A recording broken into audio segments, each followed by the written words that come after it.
ఇప్పుడు అని మీరు అంటున్నారు కదా. అవును సార్, ఈ నేపథ్యంలో దళితులందరికీ కూడా ఒక భయం, మతం మారిన దళితులందరికీ ఒక భయము, టెన్షన్, అలాగే వ్యతిరేకత కూడా వస్తుంది. దాన్ని ఎలా హ్యాండిల్ చేయబోతూ ఉన్నారు మీరేమో? వ్యతిరేకత, కొంత భయం కూడా ఉంది సార్. అవును, భయం ఉంటుంది. దాన్ని ఎలా హ్యాండిల్ చేయాలంటే అదే హ్యాండిల్ చేసుకోవాలి. మళ్ళీ హిందూ మతంలోకి వచ్చారు అంతే, చర్చికి వెళ్ళటం మానేయాలి.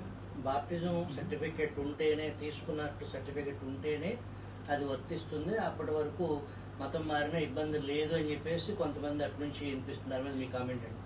దాని మీద నా కామెంట్ ఏముంటుందండి, ఎవరో మధ్యలోనోడు ఏదో వాడితే దానికి ఏముంటుంది, మనం ఏం చెప్తాం?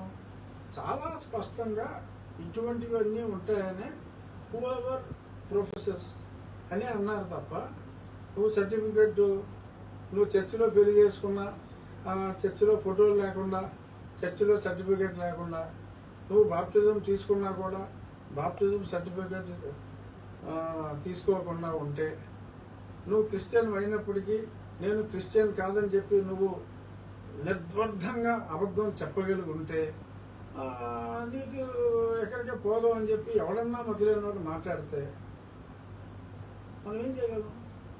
ఖచ్చితంగా సర్టిఫికేట్ అయితే రద్దు అవుతుందని కళాఖండిగా చెప్పగలం.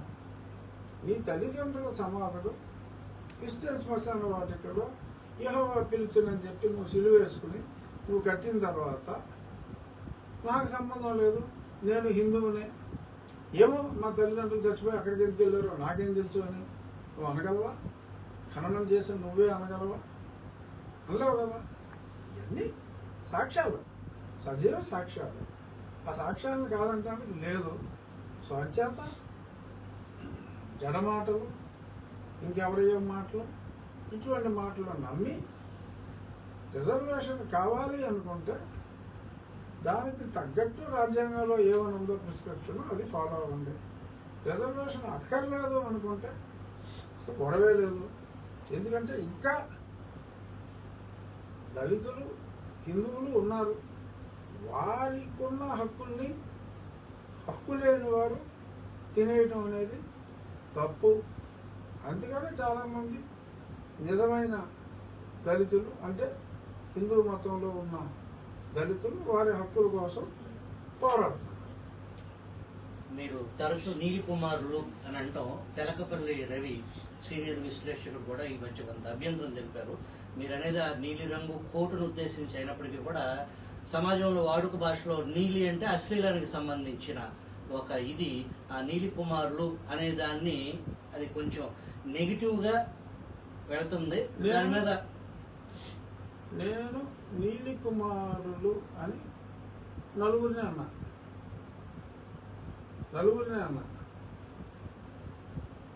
అంటే ఎక్కువ నీలం కూడా వేసుకుని తిరుగుతున్నారని చెప్పి వాళ్ళ పేరు చివరి కుమార్ అని ఉంది కాబట్టి 4 పేర్లు చెప్పడం ప్రతిసారి కష్టం అవుతుంది కాబట్టి గొంతు చించుకొని షార్ట్ కట్లో నీలి కుమార్స్ అని అన్నా.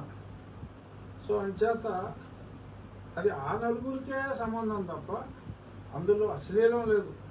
నేను షార్ట్ కట్గా పెట్టుకున్నా, అందులో అశ్లీలం లేదు. మరి సంస్కారం, సభ్యత, నేనేమన్నాను, నీలం అనేది ఒక మంచి రంగు. ఆ నీలం రంగు వేసుకుంటున్నారు కాబట్టి నీలం రంగు వేసుకున్న వారి పేరులో కుమార్ ఉంది కాబట్టి నీలి కుమారులు అన్నాము. మరి ప్రతి మాటలోనూ అశ్లీలం చూడటం రవి గారికి అలవాటు అయితే మరి రవి గారు ప్రతిదీ అశ్లీలంగా చూడకండి అని చెప్పి నేను మనం సమస్య రామాలయానికి సంబంధించి రవి మీరు కాదు నేను చెప్పి సమస్య రామాలయానికి సంబంధించి, రామాలయం నిర్మాణానికి సంబంధించిన సమస్య. కానీ ఇప్పుడు ఒక పెద్ద తేన్తుట్టే మత మార్పిడులు కావచ్చు, లేదా రిజర్వేషన్ అనుభవించడం కావచ్చు, మీరు కూడా చాలా పిలుపునిస్తున్నారు. వాళ్ళ మిగతా టీచర్లు, ఇతర ప్రభుత్వ ఉద్యోగుల్లో కూడా ప్రమోషన్లు పొందుతూ ఉన్నారు. వాళ్ళందరి మీద కూడా కంప్లైంట్ రావాలి. ఇంత పెద్ద సమస్యగా రామాలయం నుంచి మత మార్పిడి దాకా ఎందుకు వచ్చింది, ఎలా తీసుకొచ్చింది? టీవీ నేను కరెక్ట్ పాయింట్, ఏదైనా టాప్ మీద చెప్తా. ఎందుకు వచ్చిందంటే మార్చి 8వ తారీఖు నేను అక్కడికి మా గుడి దగ్గరికి వెళ్తే మమ్మల్ని కొడతానికి వచ్చారని చెప్పాను కదా. వాళ్ళు ఏమని చెప్పారంటే, ఇదిగో ఇక్కడ అందరం మేము క్రైస్తవులమే, అందరం క్రైస్తవులమే అంచేత ఇక్కడ గుడిని మేము నిషేధిస్తున్నాం, అంచేత ఇక్కడ గుడి గురించి మాట్లాడటానికి వీలు లేదు అని అన్నప్పుడు నేనేమన్నానంటే, సో అందరూ క్రైస్తవులు అయితే హిందువులు లేరా అంటే హిందువులు లేరు అన్నారు. సరే అయితే ఎస్సీలు అయితే హిందువులే, సో సర్టిఫికెట్ క్రైస్తవులు అయితే బీసీసీ అని ఉంటుంది.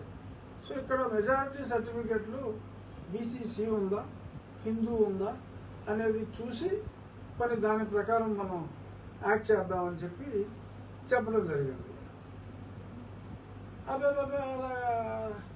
చూడటానికి లేదన్నారు. అలా చూడటానికి లేకపోతే మీరే కదా చెప్పారు అందరూ క్రైస్తవులు, అవునో కాదో తెలుసుకోవాలి కదా. సో ఆ తర్వాత నేను కొంత తెలుసుకునే ప్రయత్నం చేస్తే లిస్టు ప్రకారం అసలు బీసీసీలు ఊరికే ఒక 2-3% కన్నా లేరు అక్కడ, అందరూ హిందువులే ఉన్నారు. మరి అందరూ హిందువులే ఉన్నారేంటి, మరి క్రైస్తవులు అంటారేంటి అనే చర్చ వారే తెరతీశారు అక్కడ.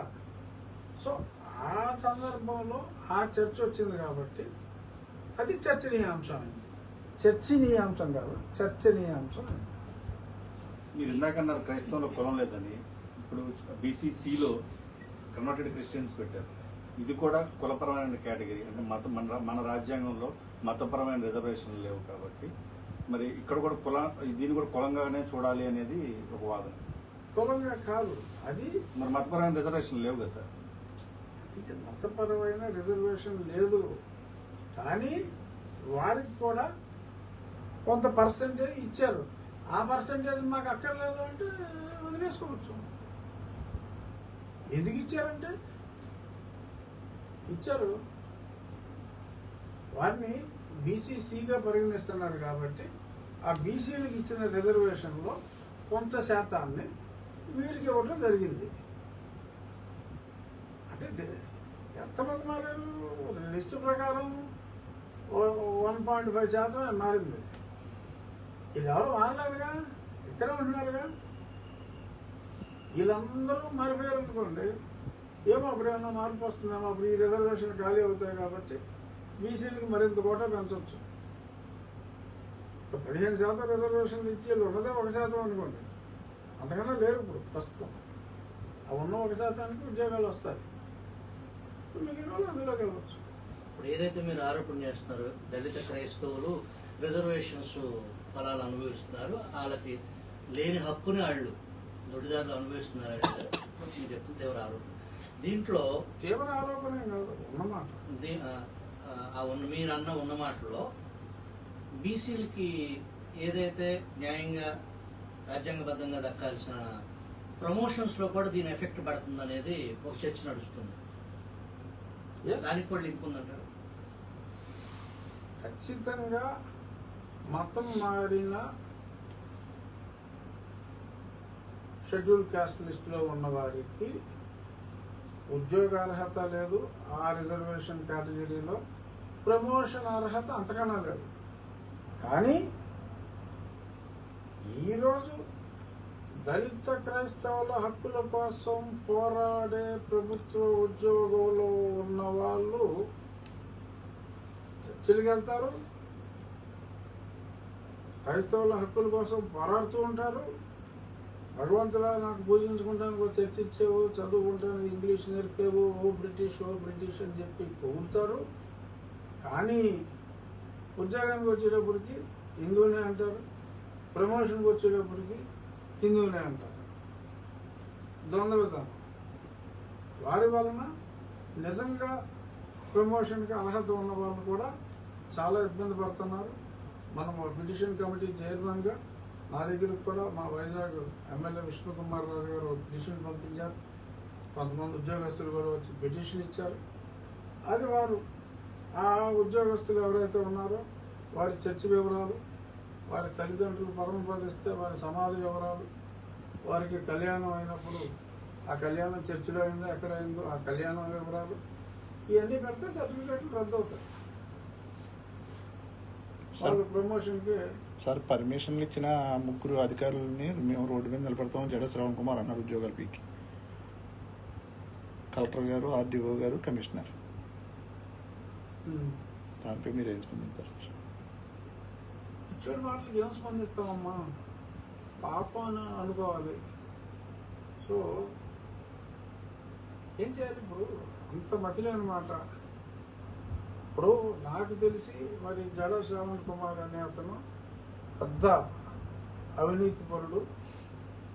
న్యాయమూర్తులే నాకు చెప్పారు, నువ్వు ఉద్యోగం మానేసి పోతావా, డిస్మిస్ చేయమంటావా అని అడిగితే ఉద్యోగం మానేసి పోయాడని చెప్పి అందరికీ తెలుసు. మరి అతను నన్ను కూడా ఏదో జైల్లో పెట్టిస్తానా చూడటానికి ఏదో రోడ్డుకు వచ్చినట్టు వాగాడు. ఇప్పుడు ఇదిగో అధికారుల మీద వాగుతున్నాడు. ఏదో పాపం పిచ్చుకో కలిసిందని చెప్పి వదిలేయటం తప్ప ఇంకా అతని గురించి అంతకంటే సీరియస్గా తీసుకోవడం. మాట్లాడితే ఇదిగో ఆ సాక్షి ఛానల్ ఒకటి ఏ చెత్త మాట్లాడితే సాక్షి ఛానల్ వేస్తాడు. ఈహార్ ఛానల్ అని చెప్పి సాక్షి సబ్సిడరీ ఒకటి ఉంది, మా స్నేహితుడే నరసింహారావు. ఆ నరసింహారావు ఛానల్లో నోటు కూర్చొని అరుస్తూ ఉంటాడు. ఆ సాక్షి కూడా వేసుకుంటాడు.